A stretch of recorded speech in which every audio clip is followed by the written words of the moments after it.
Photographer of the Year, let's hear it for Dan Shelley, Shellda Photos.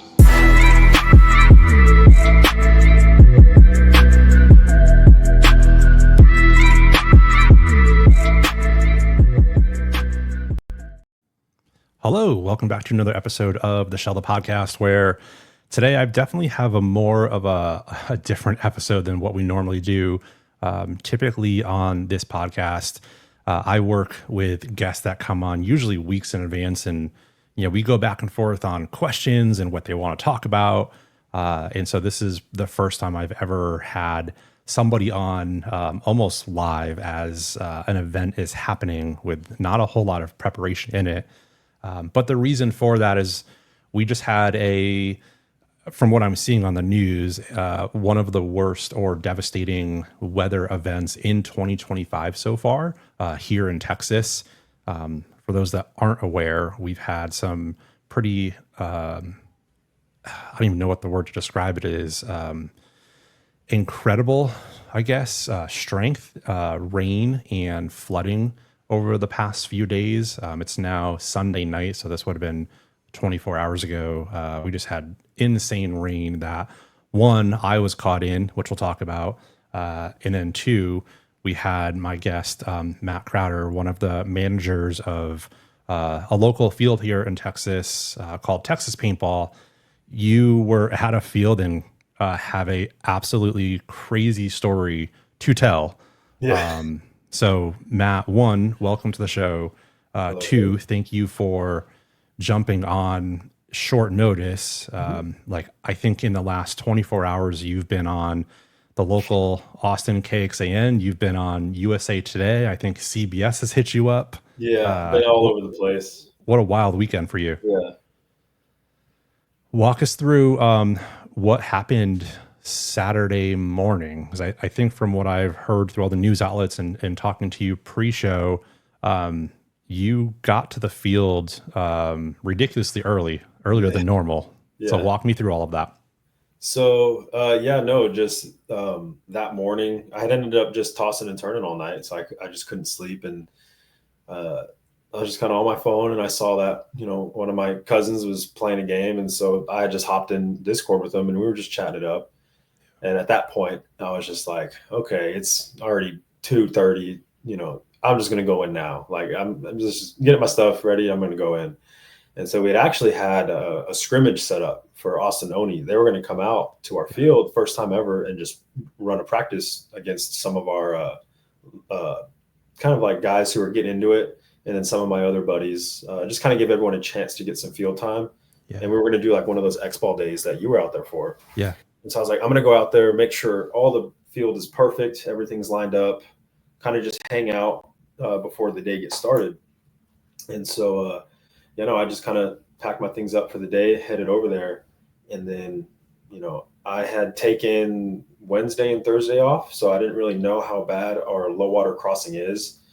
And I didn't even really think about it because it's rained like this, the rain that I got at my house in my area, it's rained like that before for days, and the water crossing isn't that bad. And so, I didn't think anything of it.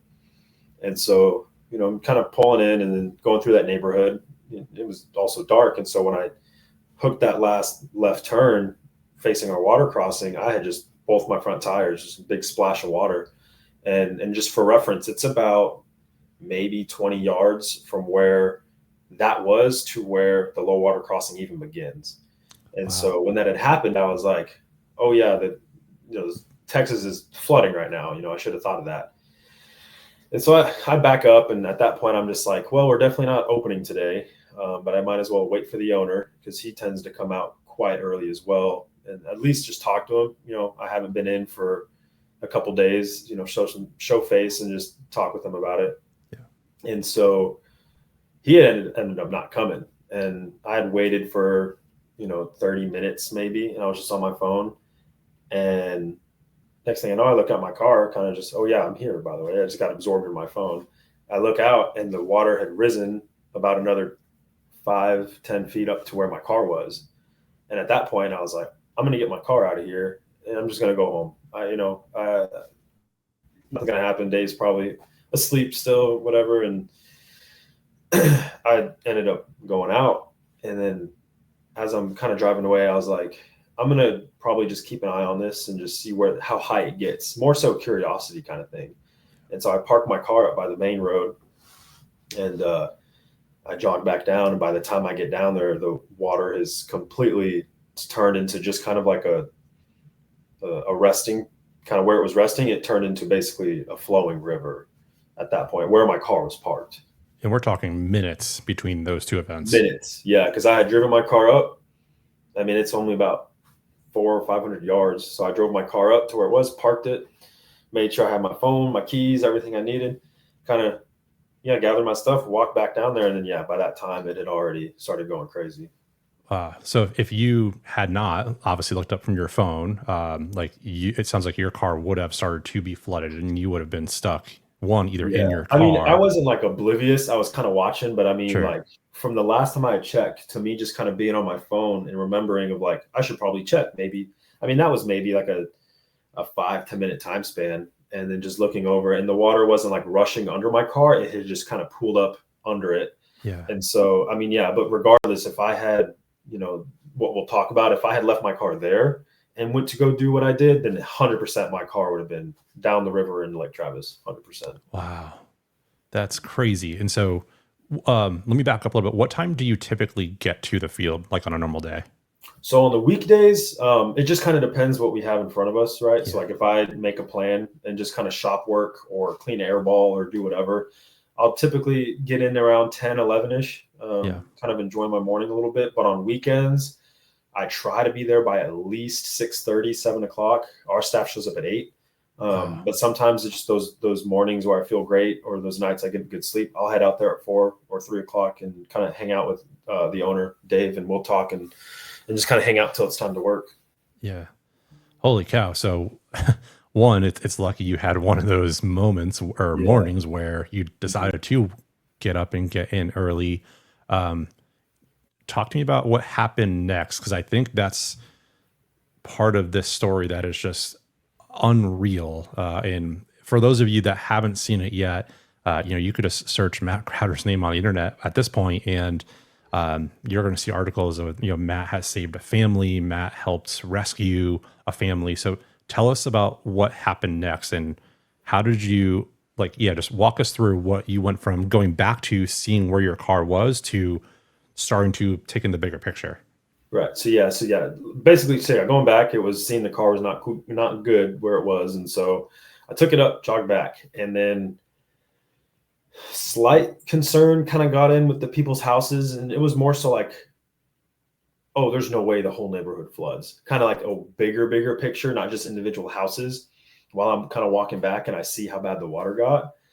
And at that point, I just kind of want to take more video and take more videos and pictures just from my friends and stuff. And I'm sitting there just kind of following it as it comes up. And then I had looked over and I see that I looked over and I saw how close the neighbor's house was, one of the family's house was to the creek. And at that point I was like, I should probably go check at least to see what it's like.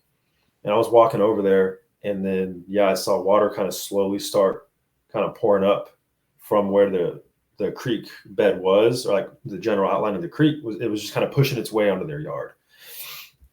And for a moment I sat there and just kind of looked and observed.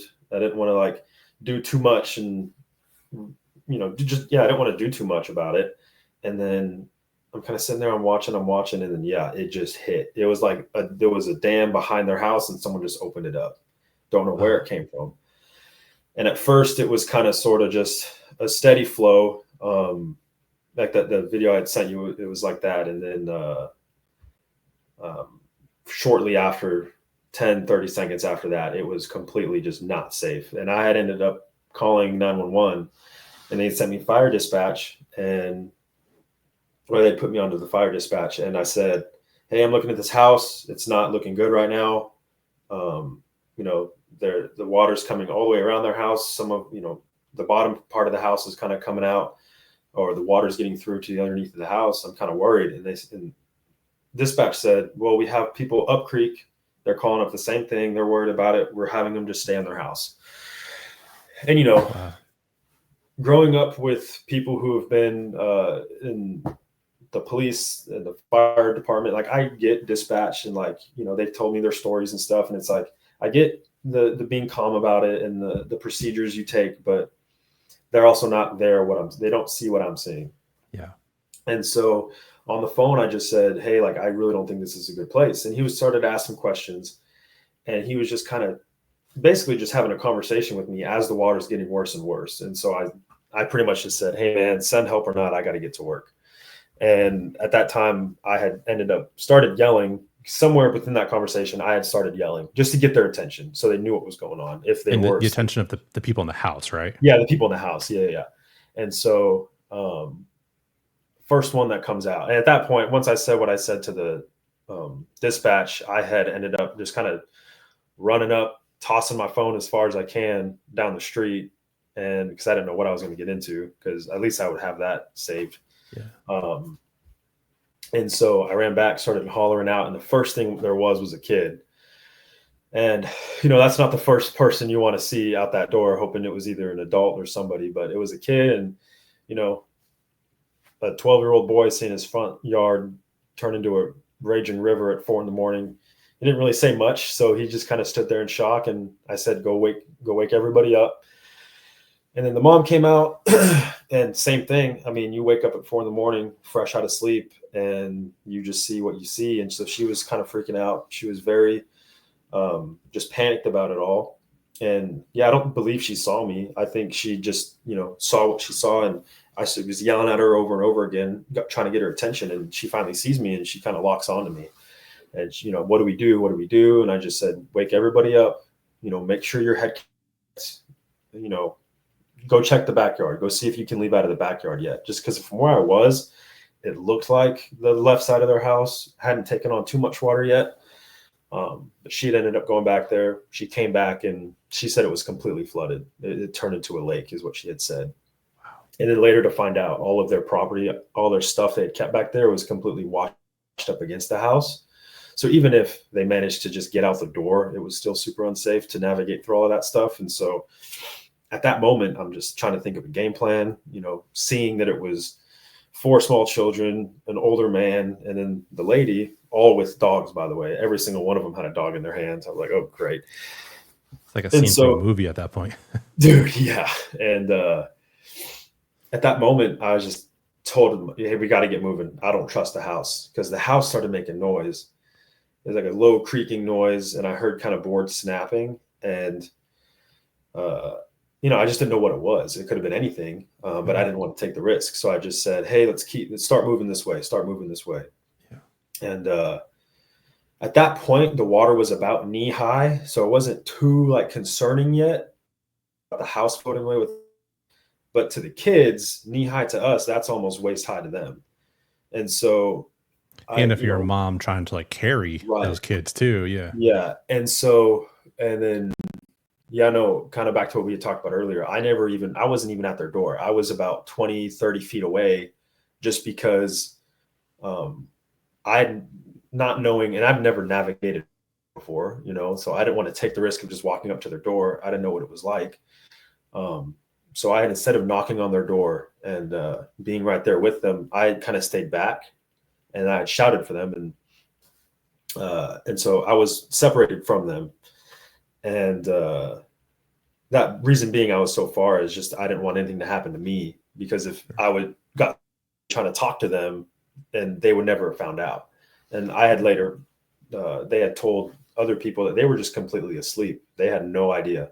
And when they had woken up, their house had already started taking water. Their water was their feet were already wet walking around their house. Wow. So who knows how long it would have been until it was just completely too late.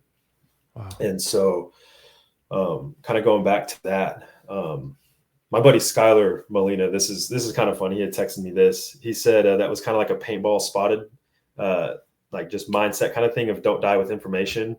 Yeah. That's like a big pro tip. A lot of pros say that to younger players. I've seen that quite a bit. So he had texted me that, and that was just kind of funny of don't go off and die with information. I just thought it was kind of pretty much exactly what the situation was. Yeah. Well, and I want to continue to get to the rest of the story, but as you're talking through this, my mind keeps going back to one, it's unreal. Just all the events and the timing. One, that Right. you were there. Two, Yeah. you had the thought to put all of this together in like short period of time, trust your gut.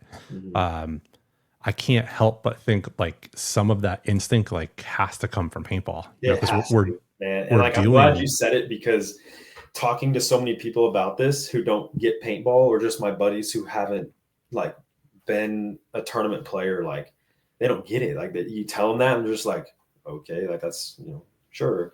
And it's just like, yeah, like, I'm glad you said it, because 100% what it, like, having that adrenaline just instantly turn on, and immediately needing to have a game plan, a plan Yeah. A, B, and C if everything else before that fails.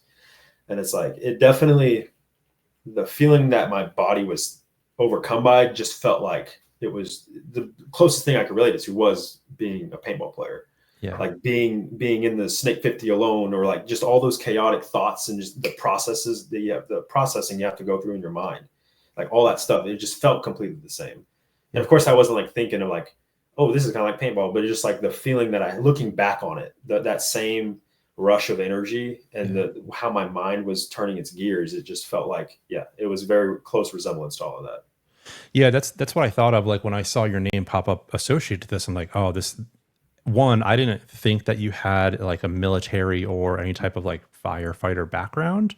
I could be wrong if you do. No, gosh, no, absolutely It, not. and Just so family members and friends. That's pretty much it. yeah, and so because of that, like there's everyone says, a gut instinct kicks in, or like a Right, parental instinct kicks in. You don't have kids, you're only right. 26. Yeah, And so a lot of what you learn through playing paintball is having these really high adrenaline spikes, but yeah, then also keeping your levels yeah. It's having that low. adrenaline and knowing how to use it, and like not letting Exactly. it control you. Yeah, Yeah, exactly. So back to the story when obviously, you see the mom and she's kind of panicking and she can't get out. What is that next step? Like how do you navigate them to safety? yeah. So, like I said, I was on a chain link fence that was about 20 to 30 feet away, and the kids kind of just, once we communicated a kind of a process, or like everyone's ready, everyone's good to go, I said, okay, just come to me. And I had positioned myself kind of like at a diagonal angle to them, because seeing that it was kids, and a mom holding dogs and kids and an older man, if they had just walked directly to me, either they're taking water completely to their backs, or they're taking it completely to their sides. So at least at this little diagonal cut, they kind of they're getting it from both axes, I guess. I don't, just some weird science thing. I was just like, I don't, it's just something I just kind of came up with on the spot. It made sense to me on the spot. And, it was working good. The kids were doing really great. They were holding on to each other. The 7-year-old girl had actually gotten kind of her feet dragged out from under her, but luckily, like I said, it was only knee high, so it wasn't too crazy yet. Yeah. So she was able to kind of, she kind of fell down to her hands and knees, and the water was kind of sliding her, and she kind of grabbed herself, or grabbed something on the ground or something, and the mom was able to get her up. And then we had met up onto the fence. Or no, yeah, okay. So we were kind of meeting up on the fence. Everyone was kind of making their way to me. And then this was probably the worst part of it, I think, is while we were kind of getting everyone to me, continuously the water was getting worse and worse. And the older boy had a younger boy with him, and they were walking hand in hand, and they were a little bit to the right. And the younger boy had ended up slipping out, and he had completely gone under, and he was just gone. And the older boy didn't realize it yet. And I was watching it. I was just kind of keeping tabs on everybody.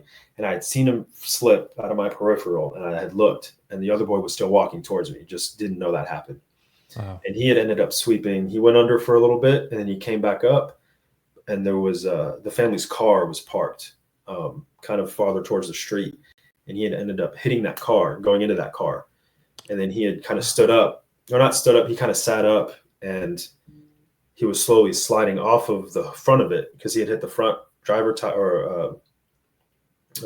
tire, and he was slowly slipping along the hood.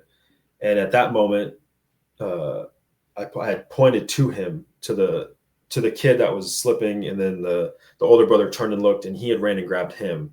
Because at that moment I was holding on to the mom and the daughter, I believe. I just couldn't get to them without letting them go. My hands were full. And so the boy grabbed them. I was watching them like a hawk. And then once I saw they had good footing, we had gotten them back over, and we kind of took a moment to recoup. And we're trying to figure out what to do next. And at that moment I said, okay, I'm going to go look for the safest route from here. Just hang on. And I had ended up kind of going off towards the next door neighbor's front lawn, thinking that might be a good place, because from what I saw earlier, the back left looked clear. Maybe water hadn't reached there yet. And it wasn't, unfortunately, because during all of that happening, water slowly kind of came in like a crescent from just behind all the houses. And I had gone back, kind of just back and forth looking. And then we started moving the kids over the fence into the back of their pickup truck, just kind of like a checkpoint. So at least they're out of the water. And in the middle of that, the fence had fallen down. Stuff was just getting completely washed away. And from there, I was like, okay, let me try to find a better route from here, because at least when they're in that truck, they're a little bit safer.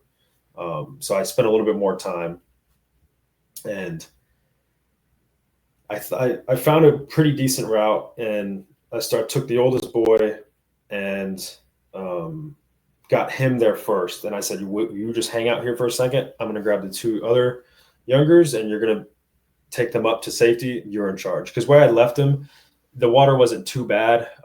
It was safe enough. I didn't just leave them out in the street. It was Sure. relatively safe. But I didn't want to have to walk the full distance. So I just looked at him. I said, hey, buddy, you're in charge when I get back. And so I brought the two other younger boys with them. I pointed them. I said, hey, you're going that way. Just keep walking that way. And then I went to go grab the 7-year-old daughter, and I grabbed her. And while we were navigating, I had kind of lost my footing. And so, when I was navigating her into the little safety route, the power cut out. We just heard a pop, and then all the street lights, all the house lights, everything completely went dark. And this being 4:30 sometime in the morning, it was just complete darkness. And within that, everyone started kind of freaking out. Whatever composure we had was completely lost. And kind of looking back, talking to the mother, calling out to the kids, making sure to just keep going. Don't come back this way. Just, trust me, we got this. What I thought direction I was walking was more, I ended up kind of going towards the street instead. And how their yard is, they just have a small little drop off drainage ditch. And I had found my way into that. And that had taken, and stepping into that, being at this point, being waist deep, stepping into that goes up to my chest. And that sudden drop off, I had tweaked my ankle. My ankle just kind of gave out a little bit. And then with the force of the water, it just kind of pushed me. It got me, and it dragged me across the street and about 20 feet into an open grass area. And I was completely under, and my back had gotten all chewed up from the asphalt. And luckily, like I said before, it came in like a crescent. So it wasn't just a straight shot of just roaring water. It kind of came in. So when I'd gotten pushed, it kind of pushed me to the round edge of where that water edge was. So it threw me around for a little bit, and then I was kind of just in smooth flowing water, and I was able to stand up and go back to them. And we'd gotten everybody up to the safe spot on the street, and then by that time, police had shown up, just a tad bit late, but they showed up, and I was kind of talking with the family, go up to the police officers to let them know what had happened. And there was a dog kind of farther out in the water, and I had gone out and grabbed him. And when I brought the dog back, the mother says, where's my father? And just kind of in the confusion of everything, I just completely kind of just I counted him on being there, essentially. Yeah. And he wasn't. And so I ran back over to the police, who were just kind of looking at everything. They were taking in the complete destruction that this had just happened. And I said, hey, we're still missing a guy. And at that time, they had turned on their floodlights, and we were searching. And this badass Vietnam veteran man just comes wading out of the water, just walking like it was no big deal. and the cops were kind of freaking out. They're like, "Hey man, don't walk in this, don't walk in this." And he was walking straight towards where you could see a clear current. And so we had directed him to a telephone pole, threw him a rope. We got him in. And once we got him up, the neighbors had come out because they had heard all the screaming and stuff. Yeah. They had come out, taking care of the family, got them towels. And I was kind of talking to police. And at that time, we had all kind of agreed to start knocking on doors and letting people at least know what's going on, because we didn't believe the water was going to rise up anymore. But I also thought the same thing. And so we started knocking doors and letting everyone know, just be ready, kind of thing. Yeah. That's insane. Like that's all in a matter of 45 minutes, I think, from the time you pulled 30, in. 45 minutes. Yeah. About. Yeah. Wow. And like, all the news outlets are obviously posting this family's GoFundMe page, which I'll of course have in the description if anyone wants to donate. But like reading through, it said on the article, without warning, floodwaters rushed into the family's home, rising over to 6 feet in minutes.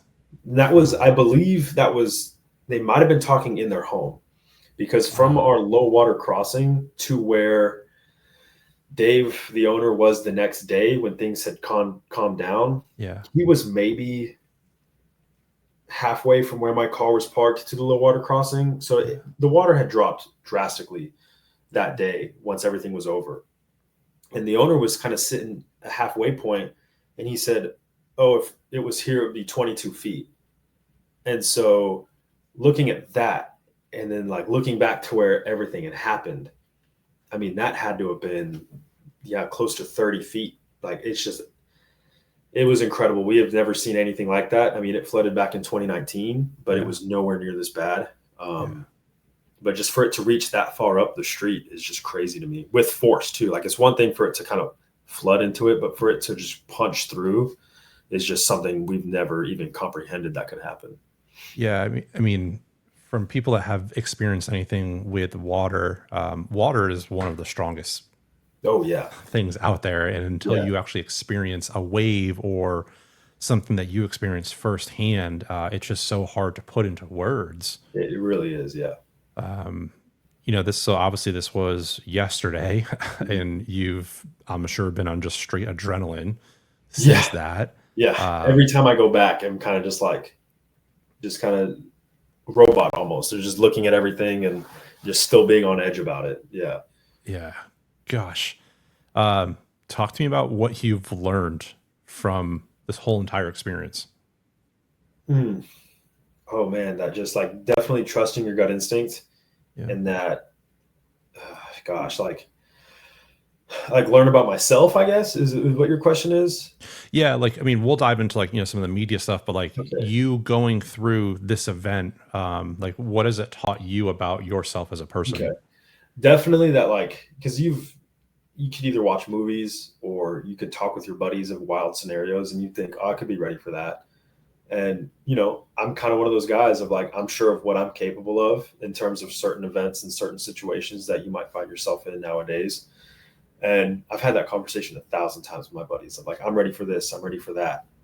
And then just being like in that moment, all of a sudden, and you ask yourself, oh, am I ready for this? And then, it just happened. And kind of, you think those things in your mind. And then when I was on the phone with the dispatch and I said, send help or not, I got to get to work. Just saying those words out loud, it just kind of confirmed it. And I was like, all right, we're doing this. Right. And so definitely, like, if I feel like something needs to be done or said, just trust it. And it'll you do everything in your power to kind of figure it out.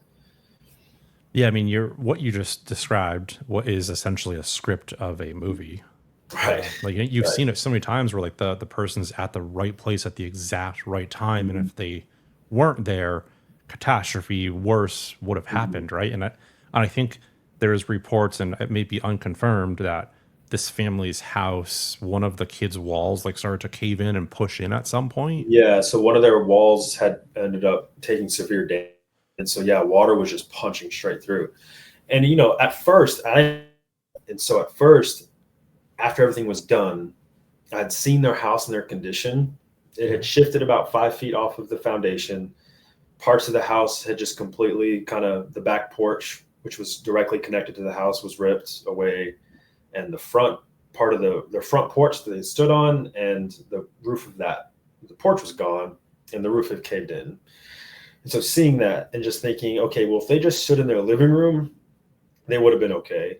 So did I make the right choice of putting them in danger and, trying to do too much? The firefighters, especially like during that too. That's what I was thinking of when I saw the kids losing their, going down the creek, and just thinking of like, oh my gosh, am I going to be able to do this? Did I mess up? And those kind of things going through my head. But then finding out that their house had taken water, and that regardless if they have stayed in it or not, the whole thing overall, it was just completely unsafe. But luckily it had worked out for us, in that looking back and talking to the family, and because I had never gone into the house, I haven't gone into it yet, or if I ever will. But I never got to see what it was like in there, just aside from some pictures. But talking to them, I believe it was the right move and it was the right choice. Yeah, totally. I mean, it literally sounds like you saved that family's life. And they credit to me. They credit that to me quite a bit. They've made that very adamant that they believe that it was the right move. And it was a sleepover too. It wasn't all one big family. There was another kid too, a family friend that was sleeping over there too. So it was multiple families hanging out in that house. And so the other kids, the friend that was staying there, their mother was the one who actually got a hold of all the news outlets. And she had blown everything up. She did the GoFundMe. She sent CBS my way. She sent everybody pretty much my way. She had gotten the whole thing kind of off the ground.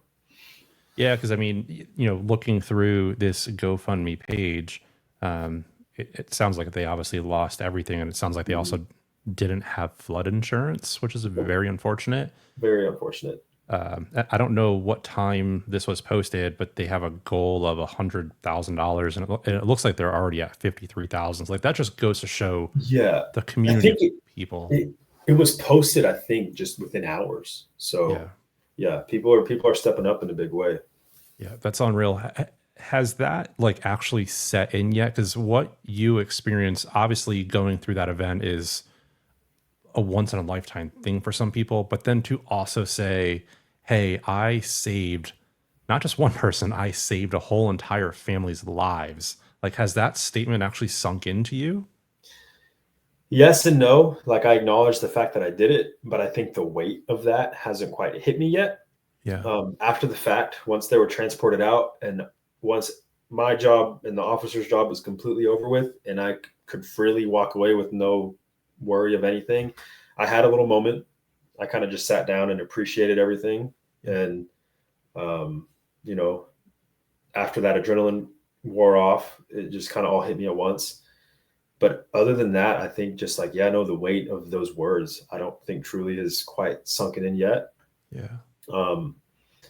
But shortly after, the family had gotten back to their home to just kind of see the damage and see what they could get back, all the kids jump out of their truck and, they say, hey, thank you for saving us. Thank you for saving us.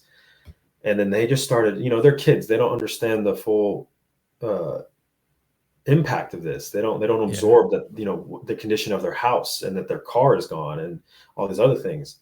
And they're just running around the yard, and, I hear them laughing and pointing at big trees that are knocked over, and like seeing that they woke up in the worst way possible. And then 2 hours later, they're exploring this new land and all these crazy things, this completely altered landscape that they once knew. And it's like, just seeing that alone, that kind of helped me comprehend the whole weight of it all. Gosh, what a beautiful moment to experience. I think for some people, when they come out of their car, it would just be complete, what happened and why, and where's my stuff, where's my toys, where's my bed. And for them to have that moment, and I think for you to experience that, it sounds like it may brought a little bit of comfort or closure that you were obviously doing the right thing at the right time. Oh, for sure. Walk me through the rest of the day, and what was it like when you first saw, CBS or KXAN or USA Today pop up on your phone? So I had hung out. I knew my staff and some regulars would come in and check. And so I knew people were going to come regardless. And it was funny. One of the neighbors, actually, her son and daughter worked for Paintball years ago, a couple years ago. And so she was the one who helped the family navigate. And so she had come and talked to me. And we were just kind of chatting it up. and she would check in and out, and she comes back with a pack of cigarettes, and she goes, "Here you go, you earned this." And I was like, "Hell yeah, you know what? I will have a cigarette after all this." And so the rest of the day for me was just kind of sitting at the water level, the water line where it was, and just kind of warning people, because there's a bunch of people who wanted to come see it. Sure. And just letting them know not to get too close and all that stuff. And obviously people would ask what happened to the house. And so I would kind of tell them, and just kind of walking as far as I can along the property line to see what we can see of the field. I mean, we had seen, did you ever explore the rec fields when you were there, or no? I don't remember. No, I stuck to the airball field, and then I walked down the side. Right. And I could see the field that had the airplane, which I heard that plane also shifted and moved during this whole thing. So when we walked the path, you went from there was just a straight row of nets. I believe so. Yeah. Airplanes. Okay. Yeah. So our main airplane is on a field called Crash Site, and that has a full-size passenger plane cut up into 3 pieces.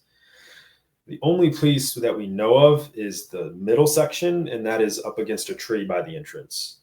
Wow. And so we don't know where. We believe it's in the lake, and so that's going to confuse divers in a couple of years as to why there's a plane there. But yeah, no, just kind of from what we can see, we were trying to just figure out what's left, or what piece of shrapnel and debris, what field that's from, and all that other stuff. So the rest of the day was, just kind of taking it all in, and just kind of just talking about how it's never been this bad, and just kind of exploring the creek line. And obviously, in the back of my head was, somebody's body, because fire department had said there was 13 people missing.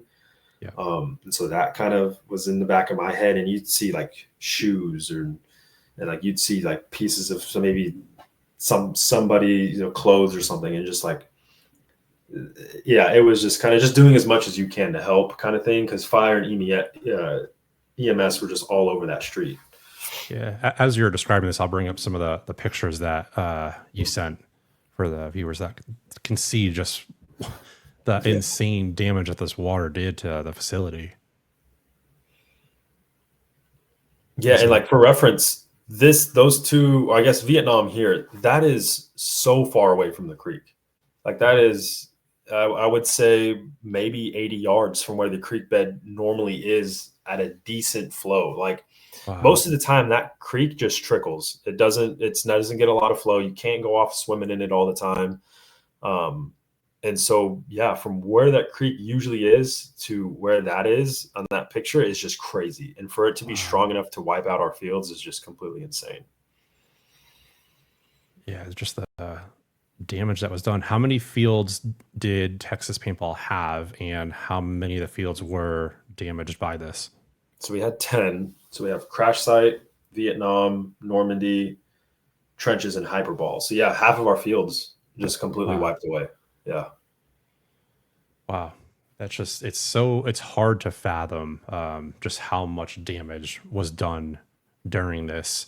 And I think one of the things when you and I were talking, throughout this day of all the craziness, my first thought, of course, after this family was, what can we do for the paintball field, right? Because for most of the listeners that are listening in are obviously paintball players or within the community, but we're going to have a lot of listeners that are not familiar with paintball and just the story.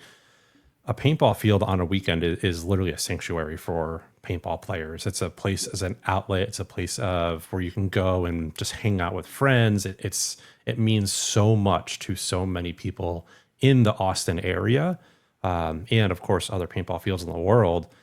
And so when I asked you, hey, do you have a GoFundMe for the page, or is there anywhere that we can donate, that we can help share?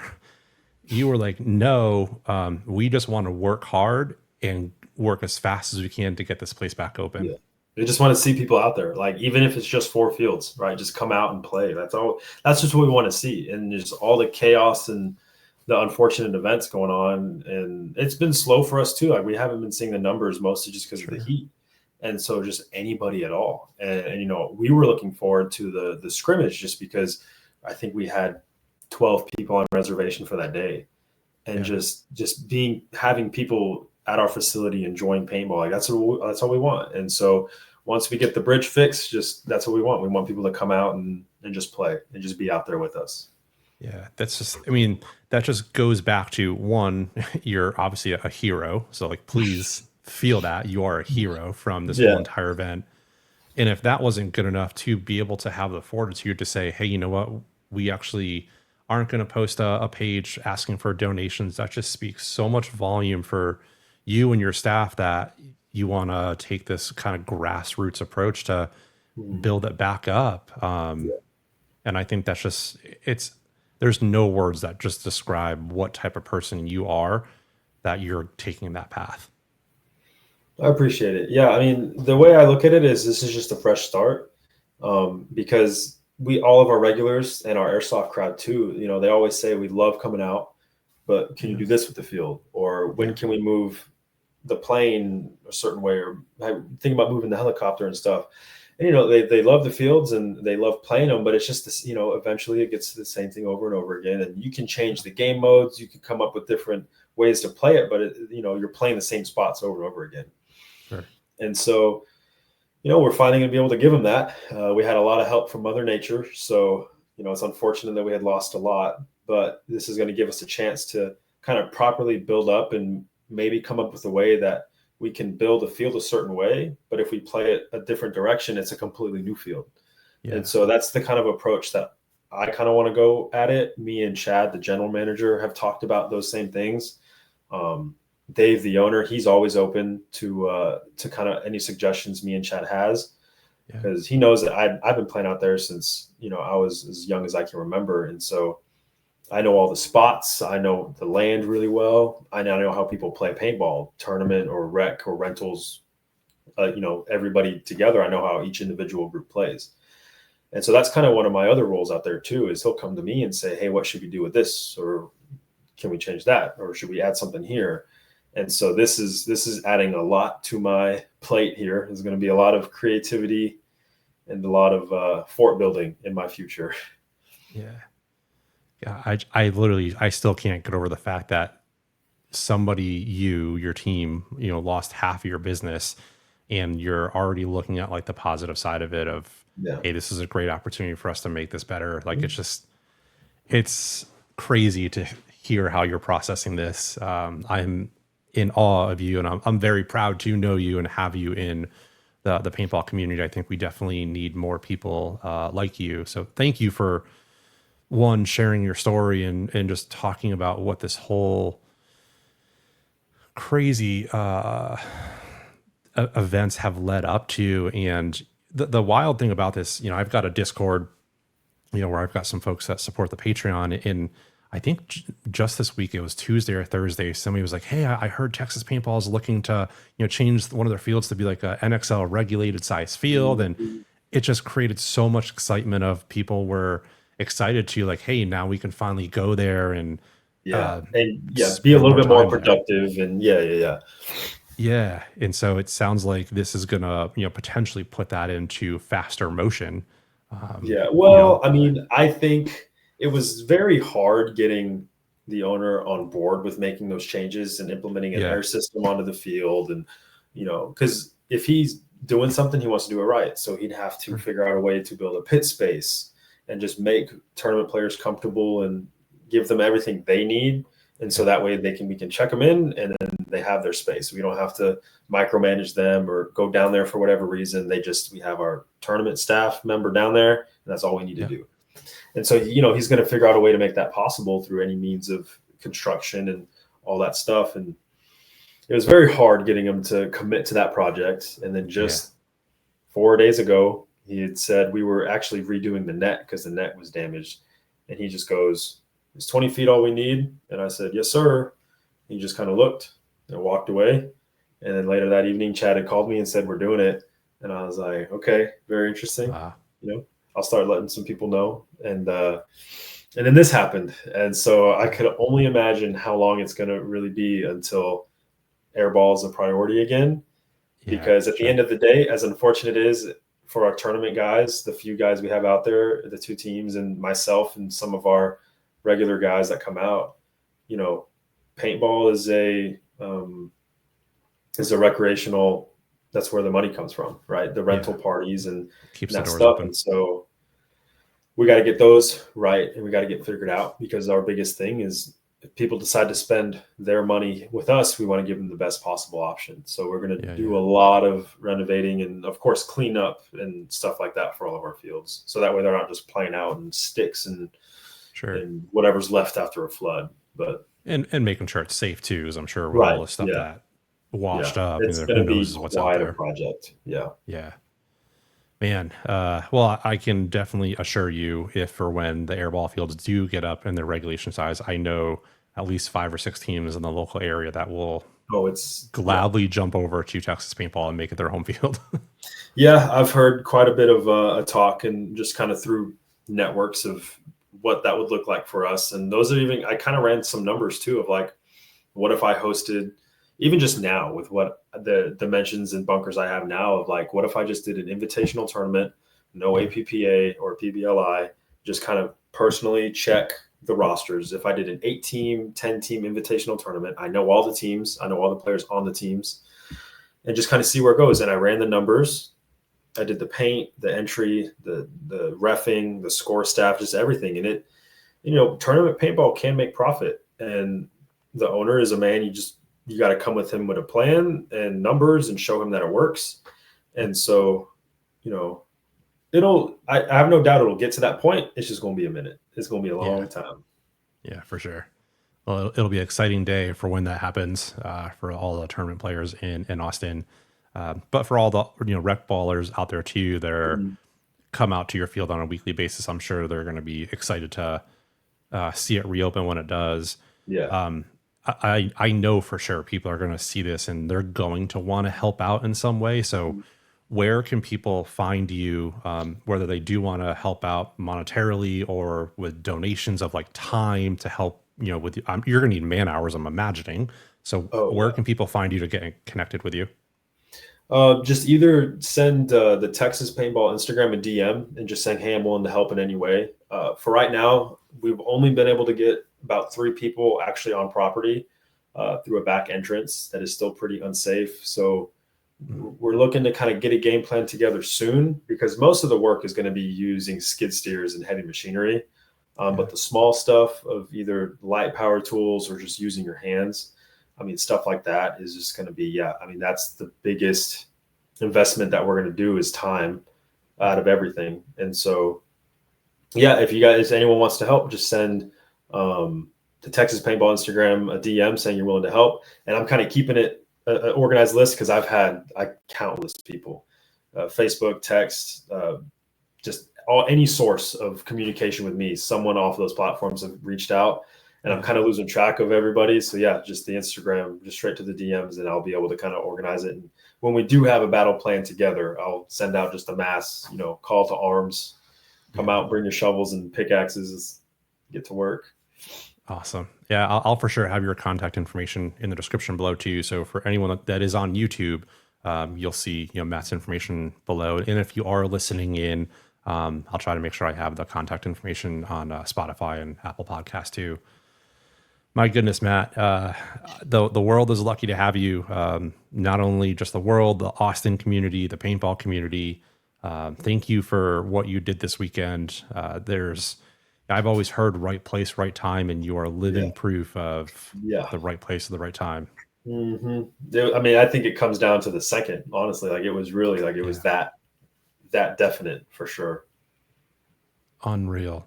Well, we're pretty late here on Sunday night, so I can imagine you probably haven't had much sleep yet. So hopefully after this, you can get some sleep and catch up a little bit. Yeah, it's a little bit close to bedtime. Yeah. Awesome. Well, for everyone else tuning in, thank you for tuning in to a special edition of the Shellda podcast. You'll have 2 episodes this week. You'll have this one, and then the one that obviously comes out normally on Tuesday. And like always, we'll catch you in the next one. See ya.